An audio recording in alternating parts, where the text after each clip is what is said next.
Halo teman-teman, salam jumpa dalam iHabit. Apa kabar? Semoga sehat-sehat saja. Kali ini kita berjumpa dalam video yang berjudul merujuk pada tujuan akhir. Nah, video kali ini adalah video bagian A atau bagian pertama. Nanti di dalam kebiasaan 2 yaitu merujuk pada tujuan akhir akan dibagi menjadi 2 video, dan ini adalah video yang pertama.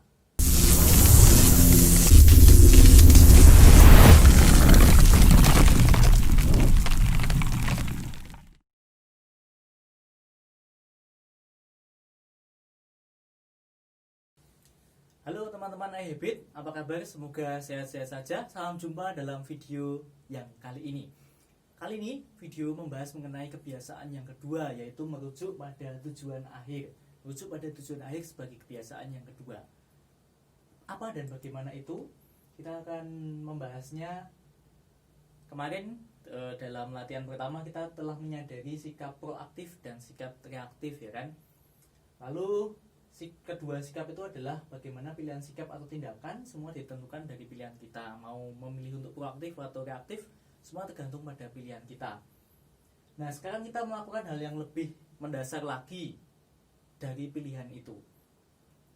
Siap untuk masuk ke dalam diri? Siapkan hati Anda.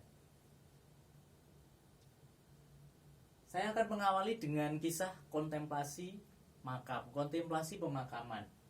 Wah, ini bayangkan teman-teman sedang menghadiri layatan, menghadiri pemakaman. Lihat baik-baik orang-orang yang ada di dalam layatan itu. Mungkin ada yang menangis, ada yang haru, ada yang duduk ngobrol, ada banyak karangan bunga dan seterusnya dalam layatan itu.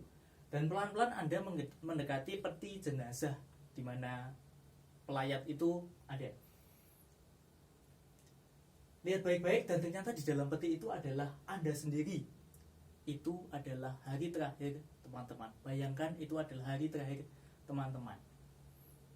Tapi jangan kaget dulu, tenang, santai. Cerita ini bukan berhenti di sana, bukan hal yang mencekam. Bayangkan di tangan Anda ada sebuah daftar acara layatan itu, ya kan? Lalu ada 4 orang, katakanlah ada 4 orang yang memberikan sambutan. Bisa keluarga, atau mungkin teman Anda yang memberikan sambutan, rekan kerja, atau mungkin rekan-rekan dari gereja atau organisasi yang teman-teman ikuti, dan mereka semua memberikan sambutan di dalam acara layatan itu. Nah, sekarang persiapkan hati Anda hening sejenak untuk bisa memasuki kontemplasi ini. Apa yang ingin teman-teman harapkan, apa yang ingin teman-teman dengar dari sambutan keempat orang tersebut di dalam hari layatan atau hari persiapan pemakaman Anda? Apa yang ingin teman-teman dengar dari sambutan mereka tentang Anda? Karakter diri macam apa yang mereka ingat dari Anda? Kontribusi atau prestasi apa yang ingin Anda dengar dari mereka, yang mereka katakan? Dan inspirasi apa yang mereka dapatkan dari dirimu? Kira-kira apa ini ya? Mari kita kontemplasikan. Nah, untuk menjawab pertanyaan tadi, kita harus masuk pada keheningan tentunya. Nanti bisa dalam video ini di pause dulu untuk mengkontemplasi lebih lanjut. Apa sih yang Anda inginkan untuk mereka ingat sebagai pertanyaan? Lalu apa prestasi, kontribusi, hal mengesan atau hal baik yang pengen teman-teman buat? Nah, ini dalam video ini bisa teman-teman pause untuk hening sejenak menjawab pertanyaan-pertanyaan itu. Apa sih yang ingin teman-teman dengar dari pidato mereka? Apa kontribusi, prestasi atau hal yang mengesan yang pengen teman-teman dengar dari mereka tentang dirimu? Nah, tema kalian adalah merujuk pada tujuan akhir. Kita mulai dengan pengertian yang jelas akan tujuan hidup Anda. Memulai tujuan hidup Anda. Tujuan akhir ini sebagai acuan dalam keputusan-keputusan kita, entah untuk nanti, hari ini, ataupun esok, seminggu ke depan, sebulan ke depan, setahun ke depan, dan seterusnya. Segala rencana kita, segala rencana kecil kita dalam jangka waktu pendek atau menengah, kita arahkan untuk tujuan akhir itu. Kita arahkan ke sana. Sehingga pertanyaan mendasarnya adalah apa yang kamu cari, apa yang menjadi titik akhir yang ingin teman-teman kejar. dan dibantu dengan kontemplasi pemakaman tadi. Nah, untuk memasuki lebih dalam akan saya sampaikan segalanya diciptakan 2 kali. Segalanya diciptakan 2 kali. Apa itu? Yang pertama, ciptaan pertama adalah ide atau gagasan atau desain. Lalu ciptaan kedua adalah hasil karyanya. Jadi ada sebuah desain, kemudian karyanya apa? Misalkan ya, membangun rumah, ada saat merancang desain. Nah, ini ciptaan pertama adalah desain atau ide. Lalu kemudian ada saat untuk membangunnya. Nah, itu ciptaan kedua, yaitu pelaksanaannya. Dalam membangun rumah acuannya adalah ide sebagai ciptaan yang pertama, lalu kemudian pelaksananya sebagai ciptaan yang kedua. Contoh lain, sebelum bepergian pasti memiliki tujuan agar tidak tanpa arah, itu sebagai gambaran. Lalu kemudian prakteknya adalah menjalankan apa yang sebagai ide atau desain itu. Maka ciptaan pertama, gagasan, ide, desain itu harus benar, karena desain kehidupan kita di ciptaan pertama tadi akan menjadi acuan, maka harus dipikirkan secara matang-matang. Yang menentukan diri kita adalah diri kita sendiri, maka mari tentukan diri kita akan menjadi siapakah kita dan seperti apakah kita. Sekarang kita akan membahas kepemimpinan dan manajemen.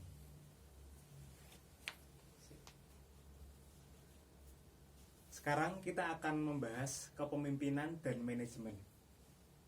Kepemimpinan itu terkait dengan pengambilan keputusan dalam menentukan suatu tujuan. Itu terkait dengan yang benar atau salah, baik atau tidak baik. Sedangkan manajemen itu terkait efisiensi penggunaan cara terbaik dalam mencapai tujuan. Nah, untuk memahami kedua hal ini, kita akan mengibaratkan seperti kita mencari harta karun. Bayangkan teman-teman mencari harta karun, mendapatkan peta. Yang namanya kepemimpinan itu adalah menemukan di mana tanda silang itu berada, di mana harta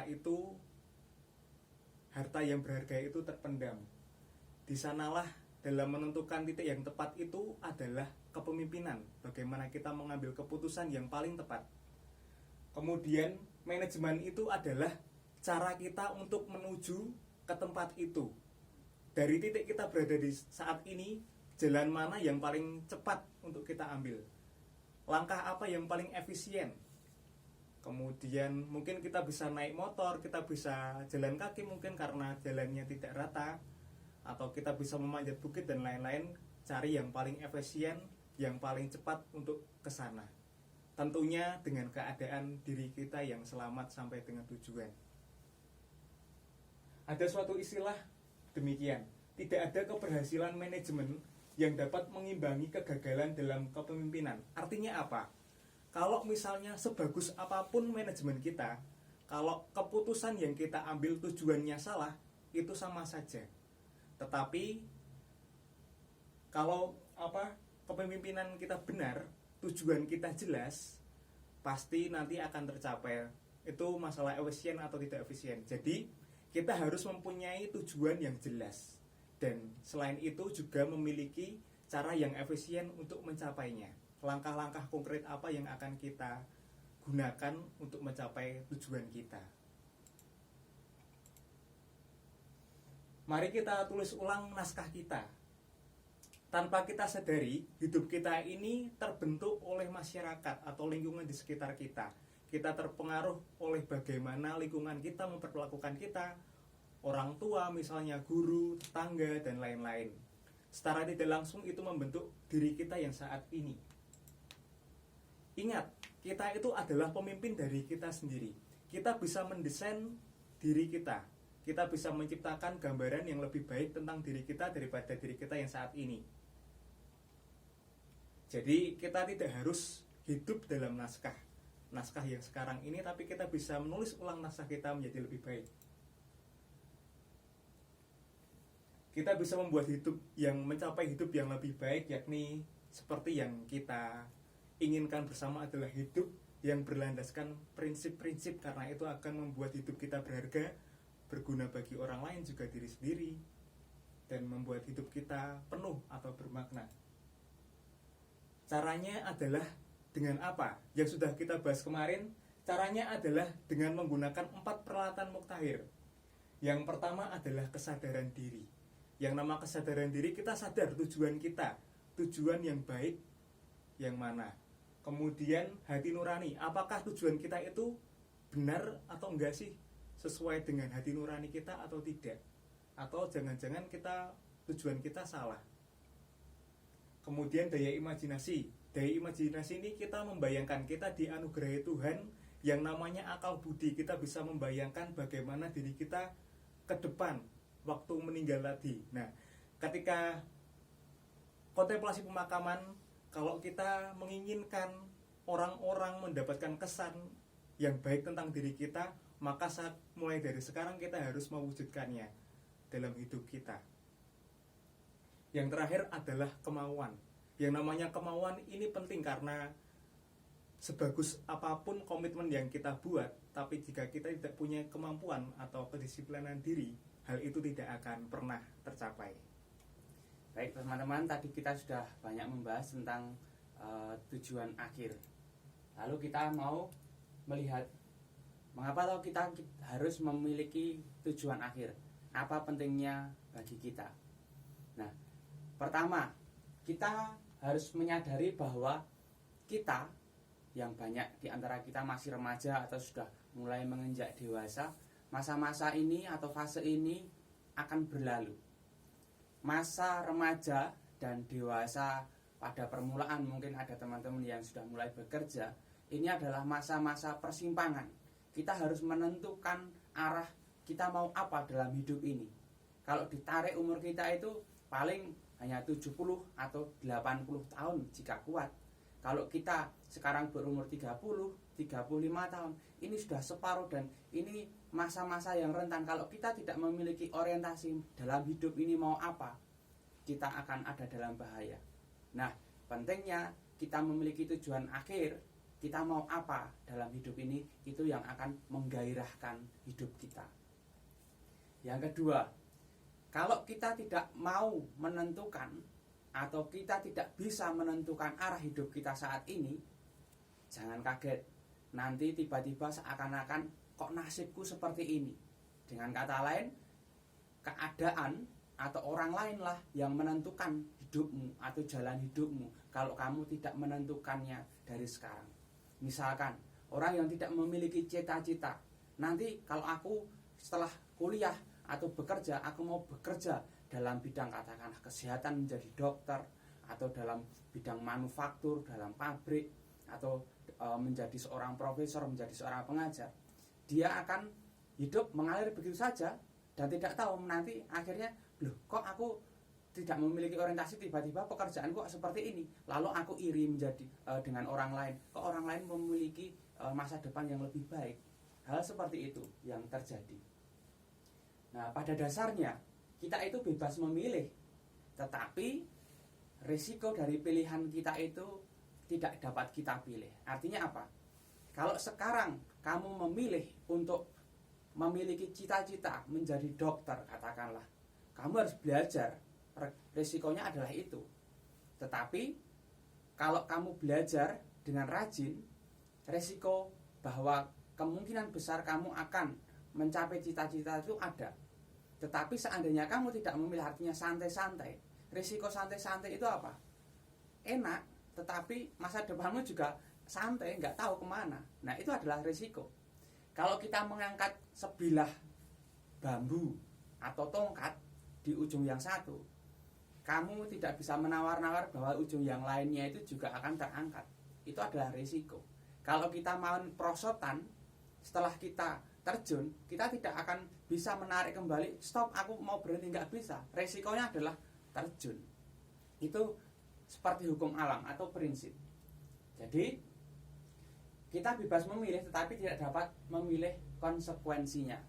Ini terkait dengan pusat-pusat hidup kita. Kalau kita belum memusatkan hidup pada prinsip, misalkan dulu kita sudah membahas tentang berteman, kita tidak bisa misalkan tidak bisa mengendalikan diri, kemudian merasa harus diterima oleh orang lain, padahal teman kita itu punya tabiat yang buruk. Kelompok kita misalkan yang parah, nakal, mabuk-mabukan, memberi pengaruh negatif, tapi kita tidak bisa menghindari ke sana. resikonya adalah kita juga ikut menjadi terpengaruh negatif.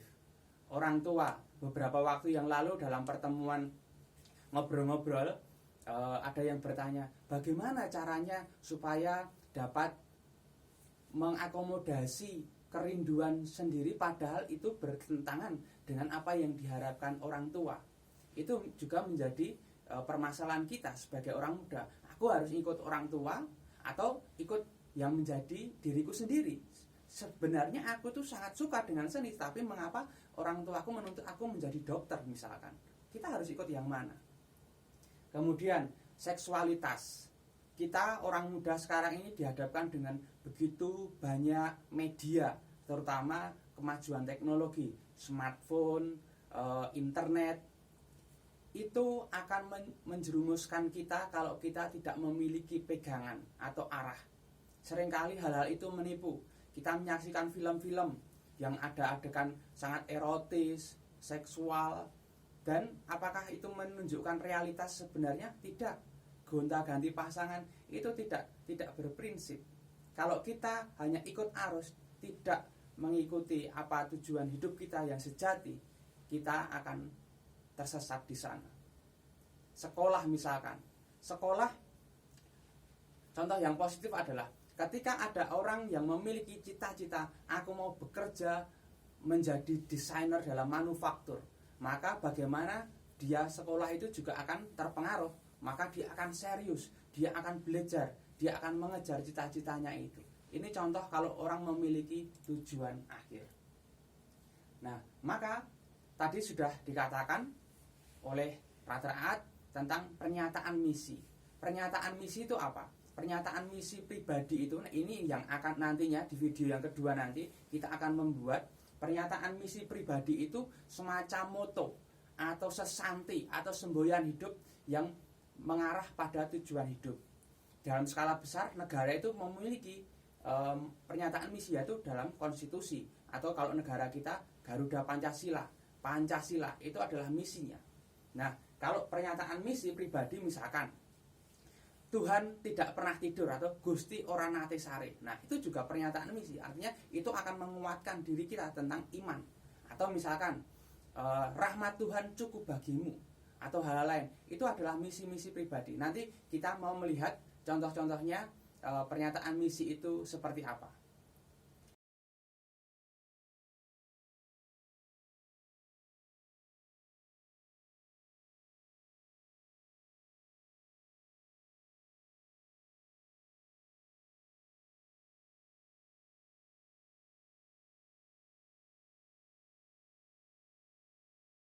Nah, lalu pernyataan misi ini akan menuntun kita mengacu pada tujuan akhir. Atau di dalam pernyataan misi ini akan terkandung apa tuh yang terpenting bagiku. Nah, itu yang akan menjadi acuan kita, mengarahkan pada tujuan akhir. Jadi nanti pada video 2 kita akan membuat ini. Dan video pertama ini pada akhirnya nanti saya akan mengajak kita untuk mengasah, mempersiapkan diri untuk membuat pernyataan misi ini. Yang tidak kalah pentingnya adalah soal talenta. Talenta itu bakat. Teman-teman, kita harus menyadari bahwa talenta ini akan menjadi sarana, alat bantu kita berkarya untuk mewujudkan tujuan akhir itu. Kita berkembang dengan fase atau waktu yang berbeda-beda. Ada yang menemukan talentanya sejak umur 5 tahun. Ada yang baru menemukannya setelah dewasa. Jangan menyamakan satu dengan yang lain. Aku tidak memiliki talenta. Barangkali hanya kurang eksplorasi. Mengapa saya mengatakan kurang eksplorasi? Karena pada dasarnya talenta itu adalah anugerah. Talenta itu bukan kita yang menciptakan, tetapi dalam diri kita itu sudah ada. Ilustrasinya begini. Ada seorang pematung di suatu desa yang dia membuat patung. Lalu datanglah seorang anak kecil datang lalu menemui pematung itu. Dia di sana masih ada batu besar. Dia nggak tahu anak kecil ini akan dibuat apa.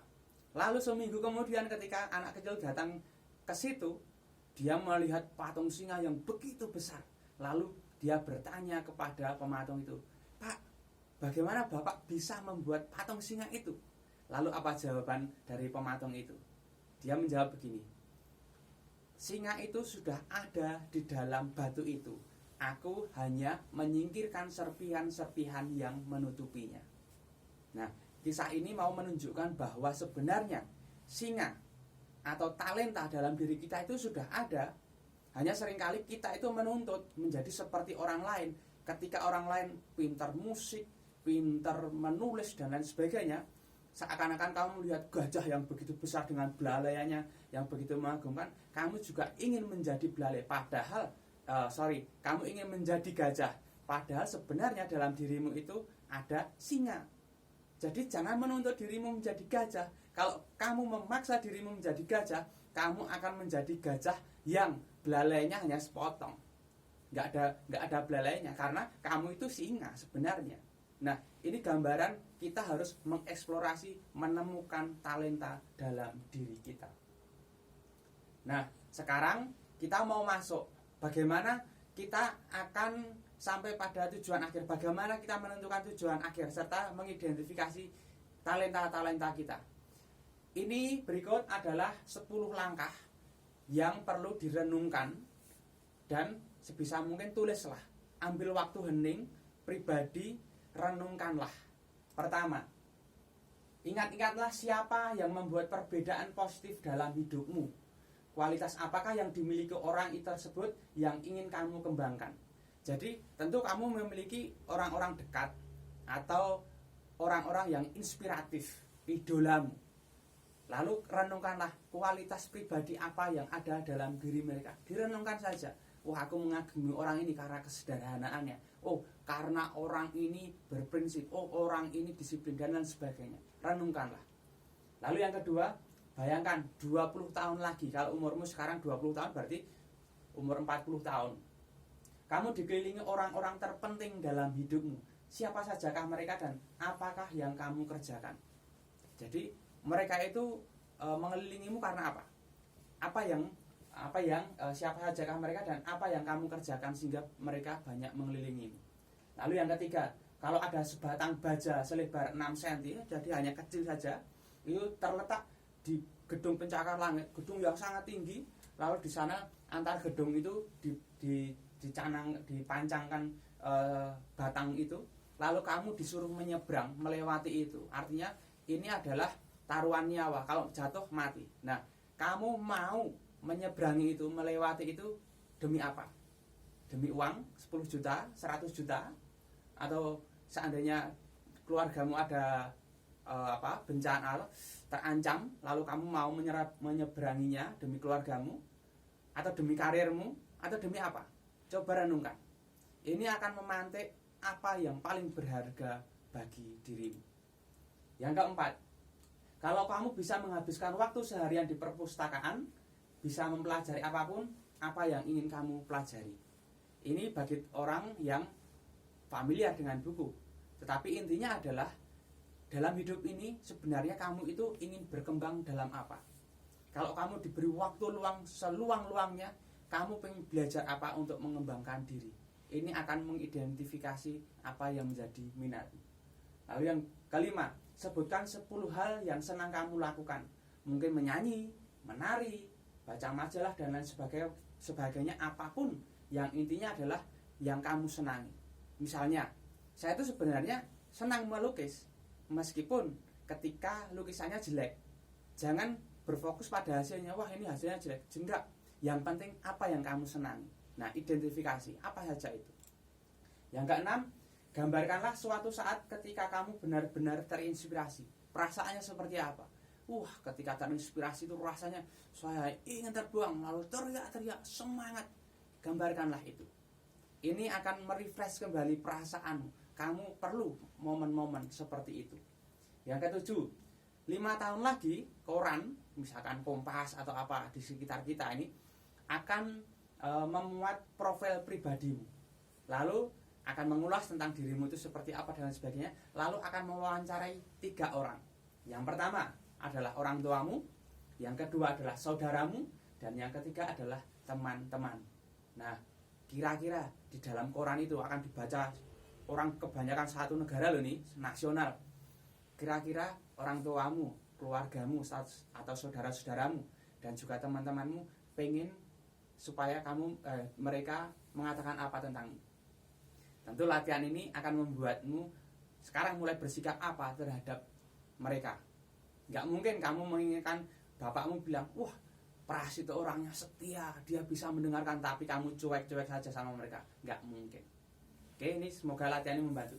Kemudian yang ke-8, bayangkanlah sesuatu yang mewakili dirimu. Misalkan setangkai mawar, lagu, hewan, dan sebagainya. Dan mengapa itu mewakilimu? Misalkan, saya itu adalah sebatang pohon yang besar. Mengapa? Karena saya terinspirasi dari pohon itu, yang bisa memayungi orang, yang meskipun panas tidak mengeluh, dan lain sebagainya. Saya rasa ini sangat inspiratif, teman-teman. Ke-9, kalau kamu bisa melewatkan waktu 1 jam saja dengan siapapun, siapakah yang akan kamu pilih? Mengapa dia? Apa yang akan kamu tanyakan kepadanya? Misalkan, yang kamu idolakan adalah yang baru saja meninggal ini Maradona, karena kamu mengidolakan menjadi seorang pemain bola. Nah, ketika kamu bersama dia, apa yang ingin kamu tanyakan? Apa yang ingin kamu serap ilmunya dari dia? Macam-macam segalanya itu. Dan yang terakhir, semua orang itu setidaknya punya satu talenta. Tidak ada orang yang tidak punya talenta. Yang adanya orang yang belum menemukannya. Nah, dari daftar yang sudah ada ini, pilihlah atau lihatlah mana saja yang menjadi talentamu. Atau kalau di sini belum ada, tambahkan, identifikasikan diri.